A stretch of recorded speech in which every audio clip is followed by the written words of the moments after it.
My sister didn't invite me to her baby shower. She invited my husband. He went. I found out from an Instagram post. My husband standing next to my pregnant sister, both of them smiling, surrounded by pink decorations and wrapped gifts. The caption said, "The best baby shower ever. Thank you to everyone who came to celebrate." I wasn't in any of the photos because I wasn't there, because nobody told me it was happening. My husband came home that afternoon carrying a piece of cake wrapped in a napkin. "How was golf?" I asked, testing him. He told me golf was fine but hot. He'd shot an 84, which was decent for him. He mentioned his buddy complained about his back the whole time. Every detail perfect. Every detail a complete fabrication. I held up my phone showing the Instagram photo. Interesting, because this was posted 2 hours ago. That's definitely not a golf horse. His face went through the stages of being caught. Surprise, calculation, damage control. "I can explain," he started. "Then explain why my sister invited you to her baby shower and not me. Explain why you lied about where you were going. Explain why you're holding cake from a party I didn't know existed." He sat down heavily on the couch. "Your sister asked me not to tell you. She said you two were in a fight and she didn't want drama at her shower." "What fight?" "I talked to her 3 days ago. Everything was fine. She said you'd been competitive about the pregnancy, that you made comments about her weight gain. She said you told her she was getting too big too fast." I felt dizzy. I'd never said any of those things. I'd been nothing but supportive since she announced the pregnancy. I called my sister immediately. She answered on the 3rd ring, her voice cold. "I figured you'd call eventually. Why wasn't I invited to your baby shower?" "Because I didn't want you there making everything about yourself like you always do." "Making everything about myself? What are you talking about?" She launched into a list of grievances I'd never heard before. Apparently, I'd made rude comments about her registry. I'd criticized her nursery theme. I'd told our mother the baby's name was ugly. None of it was true. Not a single accusation.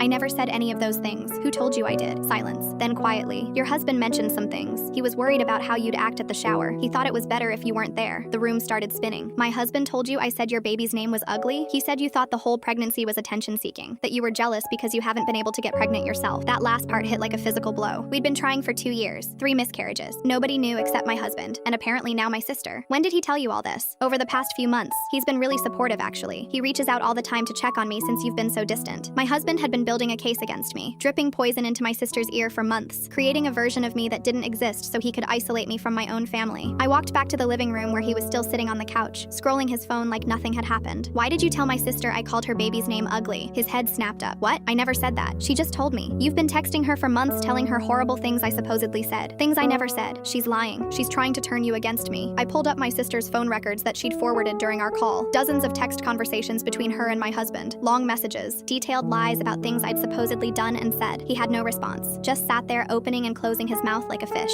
"Why?" I asked. "Why would you destroy my relationship with my own sister?" The truth came out slowly. He'd made a pass at her 2 years ago at a family barbecue. She'd rejected him and threatened to tell me. So he spent 2 years systematically destroying her trust in me, so that if she ever did tell me, I wouldn't believe her. He poisoned my family to protect himself from a secret I never knew existed. My sister and I stayed on the phone for 4 hours that night comparing every lie he'd told each of us. By morning, I'd moved into her guest room. The divorce papers were filed that Friday.